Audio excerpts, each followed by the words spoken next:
The sun was setting on New Terra, casting long shadows across the damaged colony walls. Dr. June Kim stood at the edge of the western outpost, looking at the destruction.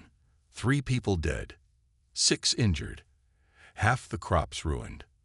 "The attacks are getting worse," said Director Han, stepping up beside him. The colony leader's face was hard with worry. His usually neat uniform was dirty and torn. June nodded. "The local creatures see us as a threat. Or food. Maybe both." In the 2 years since humans had come to New Terra, the alien animals had become more aggressive. The insect-like creatures were big, some as large as cars, with hard shells that bullets barely hurt.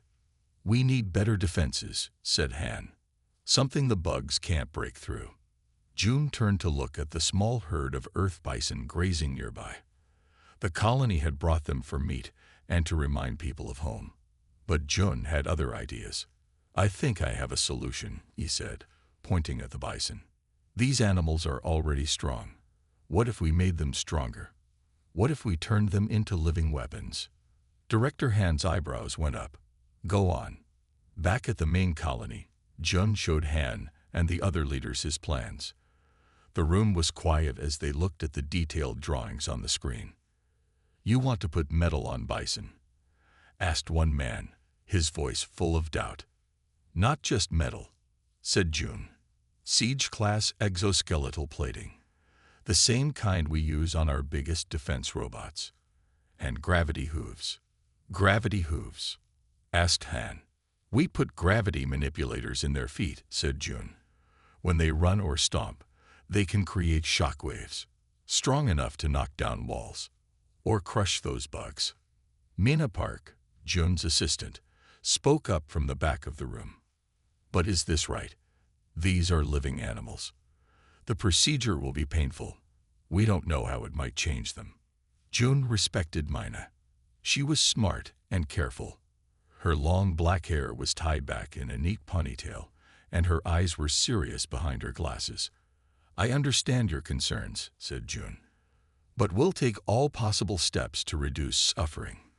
The animals will be asleep during the procedure, and the colony's survival is at stake."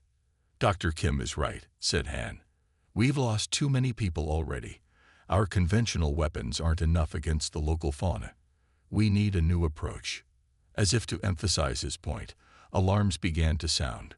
Red lights flashed on the wall screens. "Attack on East Gate," shouted a voice over the speakers. Everyone rushed to the windows. In the distance, they could see the massive shapes of the insect creatures swarming over the eastern wall. Defense turrets fired, but the creatures kept coming. "This is the 3rd attack this month," said Han, his face grim.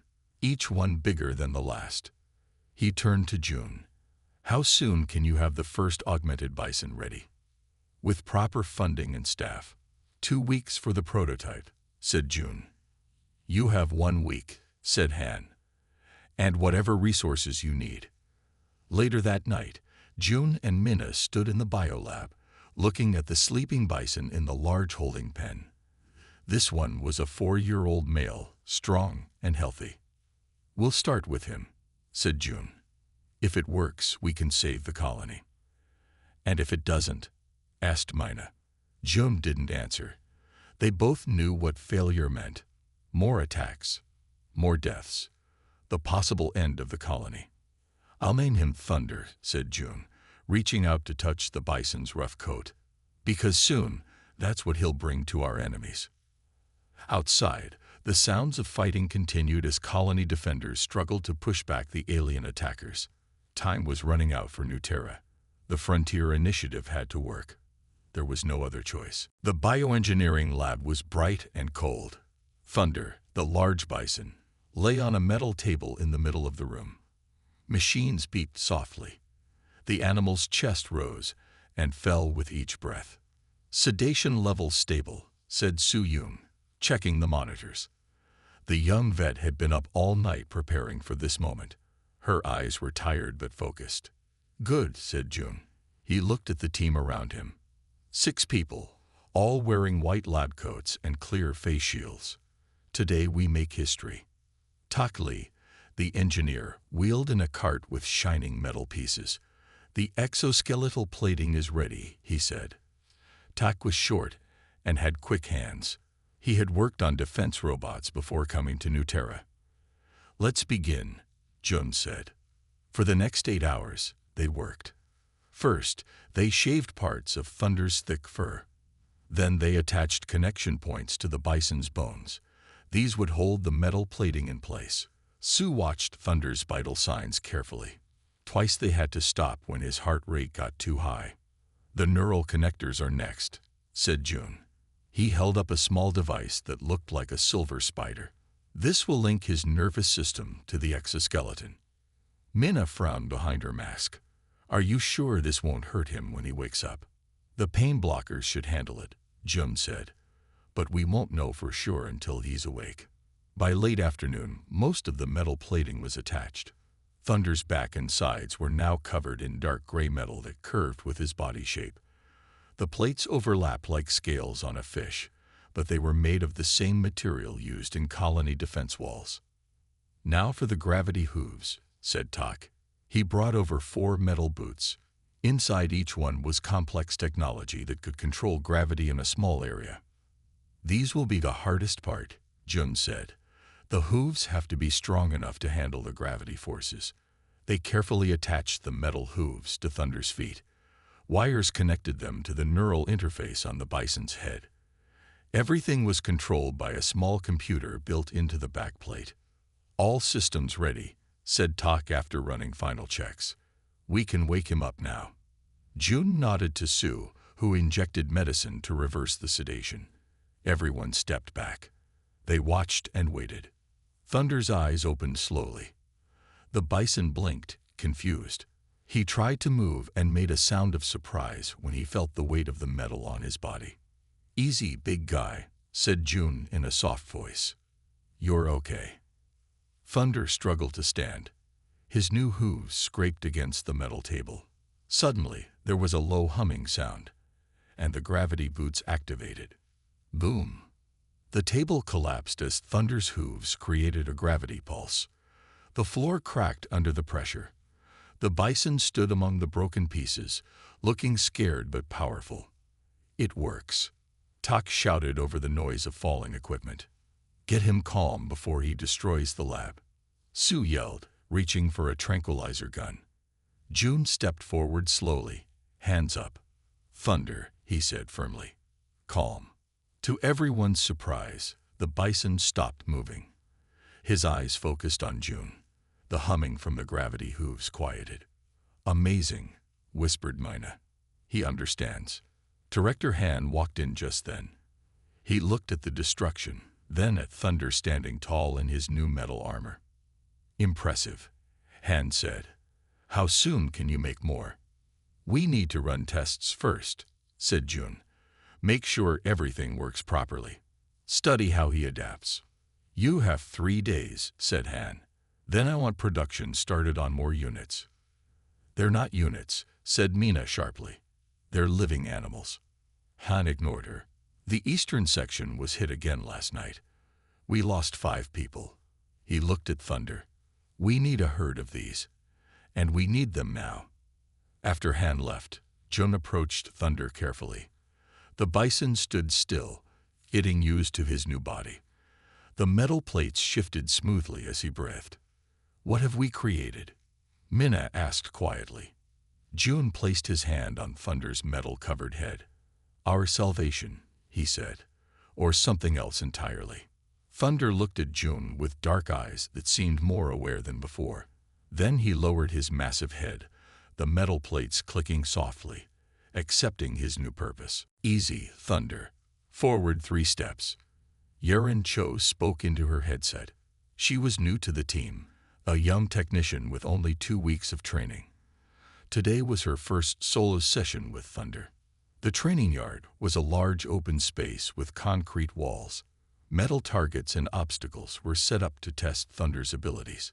3 weeks had passed since the first augmentation, and Thunder was learning fast. Thunder moved forward slowly. His gravity hooves were set to low power. Each step still left small dents in the hard ground. The metal plates on his body gleamed in the morning sun. "Good boy," said Yeren. She pressed a button on her control pad. "Now turn right." But something went wrong. Instead of turning, Thunder froze. The control pad beeped with a red warning light. "Error in neural link." The screen read. Hold on," Yeren said, tapping at the pad. She wasn't sure what to do. Dr. Kim was supposed to be here, but he was late. Thunder shook his massive head. The metal plates rattled. He made a low sound, part moo, part mechanical growl. "System reset," Yeren said, trying the first fix she had been taught. She pressed the reset button. This was a mistake. Instead of resetting, the system fully activated. All safety limits turned off. Thunder's eyes widened. The gravity hooves powered up with a deep humming sound. The ground under him cracked. When he moved, it wasn't a gentle step, but a powerful leap forward. Boom! The concrete floor exploded under his hooves. Thunder charged, confused and scared. He smashed through a metal target like it was made of paper. "Stop! Stop!" Yeren shouted, backing away, but Thunder couldn't hear her over the sound of his own power. Alarms blared across the facility. Yeren dropped the control pad and ran. Thunder turned toward the perimeter fence, picking up speed. Each step created a small earthquake. Jum was just arriving when he heard the alarms. He saw Thunder charging toward the fence. "What happened?" he asked, running up to Yeren. "The controls glitched," she said, her voice shaking. "I tried to reset it." "Never reset during an active session," Jun shouted. "It removes all safety limits." Mina came running from the main building. "The gravity hooves are at full power," she said, looking at her tablet. "He could destroy half the colony if he reaches the residential area." "We need to stop him," Jun said. He ran to a nearby vehicle, a small, open-top, all-terrain car. "Get in." Mina jumped in beside him. They sped off after Thunder, who had already smashed through the perimeter fence and was heading toward the farm fields. "What's the plan?" Mina asked as they bounced over the rough ground. Jun pulled a device from his pocket. It looked like a small silver flute, sonic calmer. "We designed it as a backup, but haven't tested it yet. So we don't know if it works," Mina said. "We're about to find out," Jun replied. They caught up to Thunder at the edge of the fields. The bison was destroying everything in his path. Crushed plants and deep hoof prints marked his trail. Thankfully, he hadn't reached any buildings yet. Jun stopped the car and stood up. He raised the sonic device to his lips and blew. No sound came out, at least none that human ears could hear. Thunder stopped suddenly. His head turned toward Jun. The humming from his gravity hooves grew quieter. "Is it working?" Mina whispered. Jun didn't answer. He kept blowing the silent note. Slowly, he stepped out of the vehicle and walked toward Thunder. The bison stayed still, watching him. When Jun reached Thunder, he gently touched the metal plate on the animal's head. "System override," he said clearly. "Standby mode." The gravity hooves shut down. Thunder's body relaxed. "That was too close," Mina said. Back at the facility, Director Han was waiting. His face was red with anger. "One technician's mistake almost cost us everything," he said. "This project is too dangerous." Jun expected Han to shut down the program. Instead, the director surprised him. "Double the research budget," Han said, "and triple the security protocols. We had 3 more attacks last night. The colony won't survive without these augmented bison." He looked at the damage Thunder had caused. "Even with the risks, we have no choice." Jun nodded. "I understand." But as he watched Thunder being led back to his pen, Jun wondered if any of them truly understood what they were creating. 6 months had passed since the Yeren incident. In a large, reinforced training field, 12 bison stood in formation. Each animal wore gleaming exoskeletal plating and gravity hooves. The metal caught the morning light as they moved in perfect unison. "Forward march," commanded Jin Kang. The military handler stood on a raised platform, watching his charges with pride. Jin was tall and strong, with short black hair and a serious face. He had joined the project 3 months ago, bringing military training methods. The Bison moved forward together. The ground trembled slightly, but there was no destruction. They had learned control. "Impressive," said Director Han, watching from behind a safety barrier. "They move like a real military unit." "They are a real military unit," said Jun. "The best we have." The colonists had started calling them the Thunderherd. The name had stuck, even in official reports. Today was an important test, the first full combat simulation. "Begin combat sequence," Jin ordered. The Thunderherd spread out in attack formation. Target drones resembling the alien bugs rose from hidden compartments in the ground. The Bison charge. What happened next amazed everyone watching. Instead of simply trampling the targets, the Bison worked together. 2 larger males used their gravity hooves at full power, creating a shockwave that stunned the front row of drones. Then 3 females rushed in, using their reinforced heads as battering rams. The remaining Bison circled around, cutting off escape routes. Within minutes, all 50 targets were destroyed. "They're showing tactical thinking," Minna said, checking data on her tablet. "That wasn't programmed." Tak Li joined them, wiping grease from his hands. He had been working on upgrades nonstop. "The new armor is working perfectly," he said. "The reactive plating absorbs energy from attacks and uses it to strengthen the shields." Jun nodded, but his mind was elsewhere. "Have you seen the latest brain scans?" he asked Minna quietly. "Yes," she said. "Their brains are changing, growing new connections." Back in the lab, Jun showed Tak the scans. The images showed Thunder's brain from 6 months ago compared to now. The difference was clear. New neural pathways had formed throughout the cerebral cortex. "The neural interface was supposed to be one way," said Tak, looking concerned. "The system sends commands to the Bison. The Bison doesn't send information back." "But it is," said Jun. "Something about the connection is causing their brains to evolve. They're getting smarter." "How much smarter?" asked Tak. Jun pulled up a video from that morning's training. It showed Thunder, now the leader of the herd, pausing during an exercise.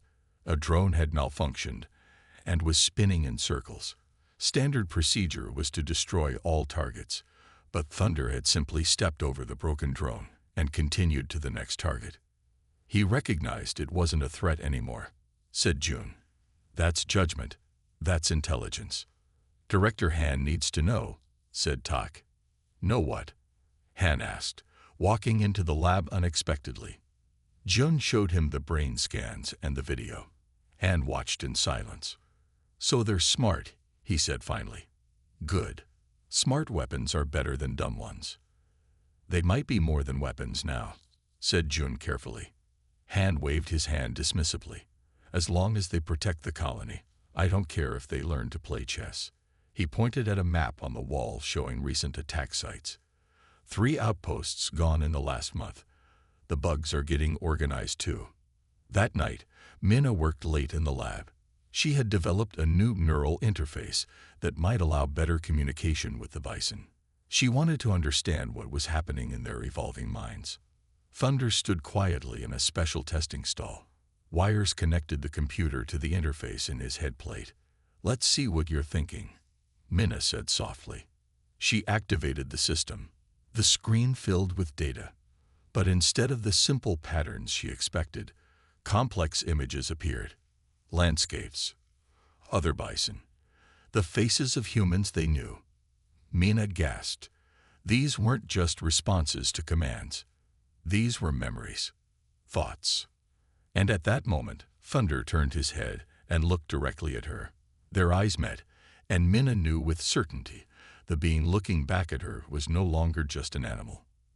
The Thunderherd had truly risen. Alarms blared throughout the colony. Red emergency lights flashed in every building.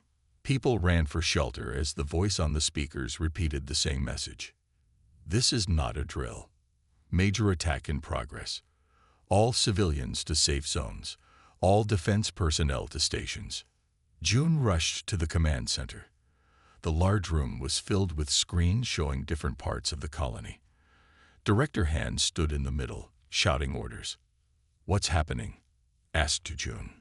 "The biggest attack we've ever seen," said Han. His face was pale. "They found the main hive. It was underground, less than 10 miles away. We never knew." One of the large screens showed the colony's south wall. Thousands of the insect creatures were climbing over it. They were different sizes, some as small as dogs, others bigger than trucks.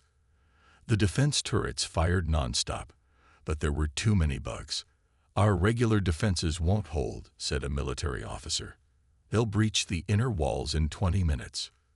"Where's Jin?" June asked, looking around for the Thunderherd handler. "Already at the Bison compound," said Han. "But we're saving them as a last resort. These augmented bison cost more than everything else in the colony combined." Suddenly, all the screens flickered. The power dimmed for a second. "They've damaged the main power relay," someone shouted. "Switching to backup generators." Han's comm device buzzed. He listened, then looked at June with fear in his eyes. "South wall is breached. Inner defenses failing. We have no choice." He pressed a button on the main console. "Jin, release the Thunderherd. Authorization code Sierra 94. "About time," came Jin's voice over the speaker. On one of the screens, June could see the heavily reinforced doors of the Bison compound sliding open. The 12 members of the Thunderherd emerged, Thunder in the lead. Their metal plates gleamed even in the dim emergency lighting. "Jin, standard attack pattern," Han ordered. There was a pause. "Sorry, sir. Comms are breaking up. The herd is moving on their own, I think." Jin's voice cut off. The screen showed the Thunderherd charging toward the breach in the south wall. They moved in perfect formation without any human commands. Thunder led the way, his gravity hooves creating small craters with each step. When they reached the swarm of alien creatures, the Bison didn't hesitate. Thunder reared up on his hind legs, then slammed his front hooves down with full power. Boom! The shockwave rippled outward, crushing the front line of bugs. The other Bison spread out in a circle, using their gravity hooves to create a ring of destruction. Alien bodies flew through the air, smashed by the invisible force. "They're coordinating," Minna said, having just arrived at the command center. "Look at their positioning." The Bison had formed a defensive pattern with clear roles. The larger males used their gravity hooves at maximum power to create shockwaves. The faster females charged in to take down any survivors. 2 Bison always stayed back, guarding the approach to the colony. "They're protecting us," June said quietly. For 30 minutes, the battle raged. The Bison never slowed, never retreated. When a particularly large bug, clearly some kind of leader, emerged from the tunnels, Thunder charged it directly. The clash shook the ground so hard that even in the command center, people felt it. When it was over, not a single bug remained alive near the colony. But the victory came at a cost. 3 of the Bison lay wounded on the battlefield. Their metal plating was dented and torn in places, and Jin Kang, who had run out to help them, was being carried back on a stretcher. "He'll live," said the medic treating Jin. "Broken leg and some cuts." As the colony began to clean up and repair the damage, June and Minna walked out to where Thunder stood watching over his injured herd members. The big Bison turned to look at them. His dark eyes seemed to hold a question. "You saved us all," June said simply. Thunder lowered his massive head once, almost like a nod, then turned back to his herd. For the first time since arriving on New Terra, the humans felt truly safe. But Minna couldn't shake a strange feeling as she watched Thunder organize the other Bison to help their wounded. This was no longer just a weapon they had created. It was something else entirely. The colony was celebrating. 1 week after the big attack, people felt safe for the first time in months. In the main square, music played and children ran around with toy Bison made from scrap metal. But in the quiet of the research lab, Minna Park was not celebrating. She stared at the brain scans on her screen, then looked through the observation window at Thunder. The big bison was resting in a special pen. His damaged armor had been repaired, and he seemed to be watching Minna with interest. The door opened, and Jun walked in. He looked tired but happy. Director Han has approved resources for 10 more augmented bison, he said. We're heroes, Minna. Minna turned her screen so Jun could see it. We need to talk about this. Jun leaned closer to look at the brain scans. His smile faded. These are new. From this morning, said Minna. I've been mapping their brain development since we started. This is Thunder's brain now compared to a normal bison. The difference was shocking. Thunder's brain showed activity patterns that looked nothing like a normal animal. It's almost like, Jun started. A human child. Minna finished. About 5 or 6 years old, based on the patterns. She pulled up another file on her screen. It showed video of the bison in their compound. One of the females, called Storm, was limping slightly. Watch Thunder, Minna said. In the video, Thunder walked over to Storm. He nudged her gently, then stood next to her so she could lean against him. When another bison came too close, Thunder moved to block it, as if protecting Storm. That's empathy, said Minna. And planning. And social structure. They're not just smart animals anymore, Jun. They're becoming something else. Jun sat down heavily. Have you told Han? Not yet. I wanted you to see it first. The door burst open, and Commander Du walked in. He was the head of colony security, a hard man with cold eyes. Behind him came 2 other military officers. Dr. Kim, Ms. Park, said Du with a short nod. I've been reviewing your project data. Very impressive results. Thank you, said Jun carefully. He didn't like Commander Du. My team has some ideas for the next generation of augmented bison, Du continued. He placed a tablet on the desk. Offensive weapons mounted on the exoskeleton. Stronger gravity hooves with longer range. Maybe even remote detonation capability. Detonation? Minna asked, shocked. You mean like bombs? For extreme situations, said Du calmly, when sacrifice is necessary. Jun looked at the plans on the tablet. These would cause the bison significant pain, and the neural load would be massive. Du shrugged. They're weapons, Dr. Kim. Weapons don't feel pain. But they do, said Minna, standing up. Look at these brain scans. They're developing sentience. They feel pain, fear, attachment. They're becoming as smart as human children. Du looked at the scans with a frown. Interesting, but irrelevant. The colony needs better defenses. Director Han has already approved our involvement. After Du left, Jun and Minna sat in silence for a long time. We have to tell Han about this, Minna finally said. Show him the evidence. You think he doesn't know? Jun asked quietly. He's seen how they act. He doesn't care as long as they protect the colony. Minna looked through the window at Thunder again. They're not just our creations anymore, Jun. They're becoming people. Different from us, but people. Later that day, they met with Director Han in his office. Han listened to their concerns, looked at the brain scans, and watched the videos. His face gave away nothing. So, they're smart, he said finally. Maybe even sentient. But the bugs killed 15 more people in the outer farms yesterday. He looked at Jun hard. What matters more to you, Dr. Kim? The feelings of these animals we created, or human lives? That's not a fair question, said Minna. Life isn't fair, Han replied. Especially not on New Terra. He stood up. The military upgrades will proceed. If you don't want to be part of it, I'll find someone else to lead the project. As they left Han's office, Jun felt torn. He had created the Thunder Herd to save the colony. But now he wondered if they had the right to use sentient beings as weapons, even to save human lives. That night, he went to see Thunder alone. The big bison came to the fence when June approached. "What have I done to you?" June whispered. "And what should I do now?" Thunder looked at him with those intelligent eyes, and June wished more than anything that the bison could answer. The morning alarm woke June from a troubled sleep. His comm device was buzzing urgently. He answered it with a heavy hand. "Dr. Kim, get to the compound now." It was Tak's voice, high with panic.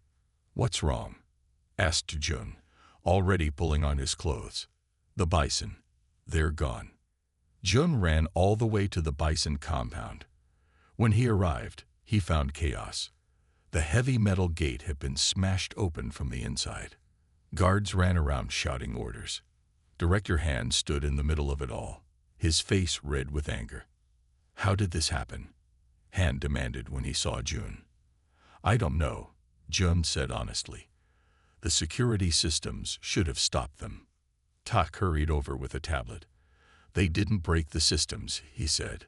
"They used them. Look." He showed them security footage from the night before.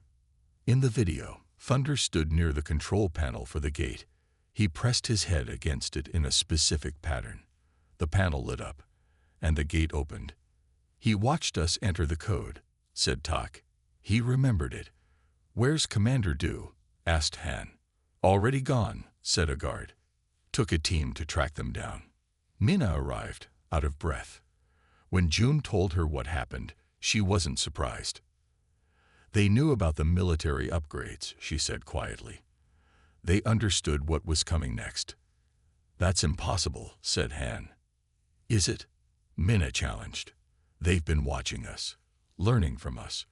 We connected their brains to computers. Did you think they wouldn't learn how to use that connection?" Han's comm device buzzed. He listened, then looked up with surprise. "Du found them. But he says they're not running. They've set up some kind of defense perimeter in the valley beyond the North Ridge." "We need to go there," said June, "before Du does something stupid." They took a fast transport to the North Ridge. From the top, they could see down into a green valley. The thunder herd had gathered there. They stood in a circle, facing outward. Their gravity hooves had dug trenches around their position. Commander Du and his soldiers were keeping their distance, weapons ready. When June, Mina, and Han arrived, Du pointed at the valley. "They won't let us approach. When we tried, 2 of them used their gravity hooves to create a warning shockwave." "They don't want to hurt you," said Mina. "They just want you to stay back." "They're colony property," said Du coldly. "Expensive weapons that we need. I'm preparing to tranquilize them all." "No," said Mina. "Let me try something first." She took out her portable neural interface device. It was a newer version of the system used to communicate with the bison during training. "I might be able to connect with Thunder from here," she explained. "See what they want." Han nodded reluctantly. "Try it, but quickly." Mina set up the device and aimed it at the valley. After a few minutes of adjustments, the screen lit up with patterns. "I'm getting something," she said. It's thoughts, ideas. Not in words exactly, but..." She worked for several more minutes, her face showing concentration. Then she looked up with tears in her eyes. "They want to be free," she said simply. "They know what they are. They know we made them. But they don't want to be weapons anymore. They don't want the new upgrades that will hurt them." "That's ridiculous," said Du. "They're animals." "No," said June firmly. "Not anymore. We changed that when we connected them to our technology." He looked down at the valley where Thunder stood guard over his herd. The big bison was watching them, his metal plating catching the sunlight. "There's something new," June continued. "Not human, but not just animals either. And they're asking us to respect that." "This is absurd," said Du. He turned to his soldiers. "Prepare the tranquilizers." But before anyone could move, their comm devices all buzzed at once. An emergency alert from the colony. Multiple hostile signatures detected. Largest swarm yet. All defense personnel return immediately. Du looked torn. "This isn't over," he said, before ordering his soldiers back to the transports. As they prepared to return to the colony, June looked down at the valley one last time. Thunder was still watching them. Their eyes met across the distance. "We'll come back," June promised quietly.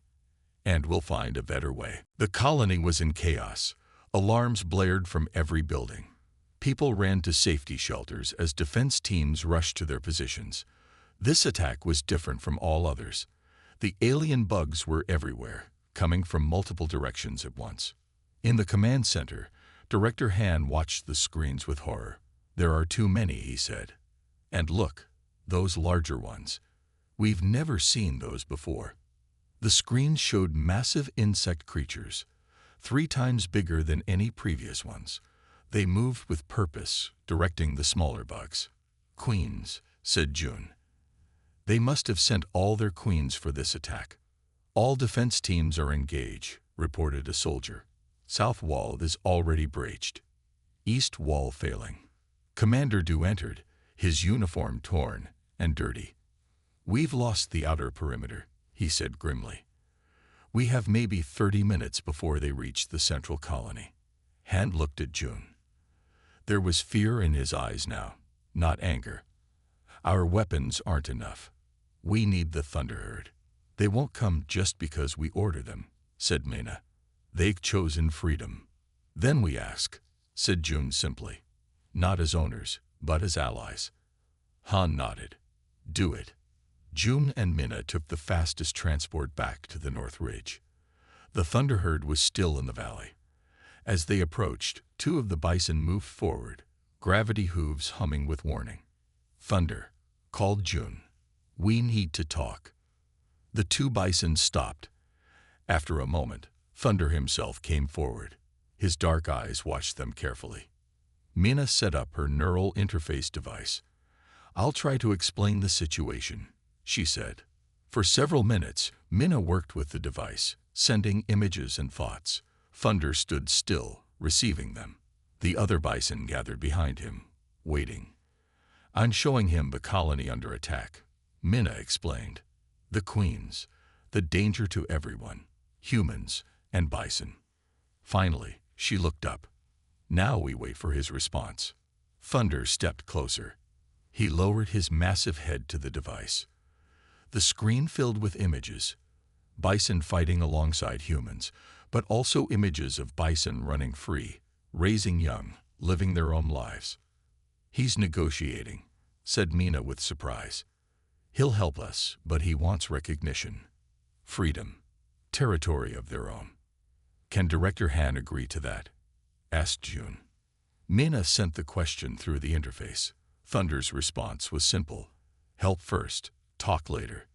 "They'll come," said Mina. "But we have to earn their trust." They rushed back to the colony. The situation had gotten worse. The bugs were inside the inner walls now. Colony defenders fought them in the streets. June found Han directing the last defense line. "The Thunderherd is coming," he said. "But they're coming as allies, not weapons. We need to treat them with respect." Han nodded quickly. "Anything. Just get them here fast." From the east came a sound like distant thunder. The ground began to shake. Around a corner appeared Thunder, leading his herd at full charge. Their gravity hooves were at full power, cracking the pavement as they ran. The herd split into smaller groups, each targeting a different part of the battle. Thunder led the largest group straight toward the center, where the queens were directing the attack. What followed was unlike any battle before. The bison used their gravity hooves with perfect control, creating shockwaves that crushed the bugs but left human defenders untouched. They positioned themselves to protect injured colonists. They targeted the queens with coordinated attacks. One queen tried to escape. Thunder chased it down, leaped into the air, something no one had seen him do before, and came down with all 4 gravity hooves at maximum power. The shockwave was so strong it knocked people off their feet 100 yards away. The queen was completely destroyed. By evening, the battle was over. The colony was saved. The Thunderherd gathered in the main square, tired but undefeated. Humans approached them carefully, with respect and wonder. Director Hand stood before Thunder. "Thank you," he said simply. Then, looking at June, he added, "Prepare the agreement. They've earned their freedom." 1 month later, June stood on the North Ridge, watching the thunder herd in their valley. They had built structures using their gravity hooves to shape the earth. They had cleared land for grazing. A formal treaty now recognized them as sentient allies of the human colony, with their own territory and rights. As June watched, he noticed something new. A small calf wobbled on unsteady legs between two adult bison. It had been born just a week ago, the first natural-born member of this new species. Surprisingly, it had small metal plates growing from its skin and tiny gravity hooves. "Evolution," said Mina, standing beside him. "They're passing on the changes we made." "Not weapons," said June. "Not just animals. Something new." He smiled. "The true guardians of New Terra."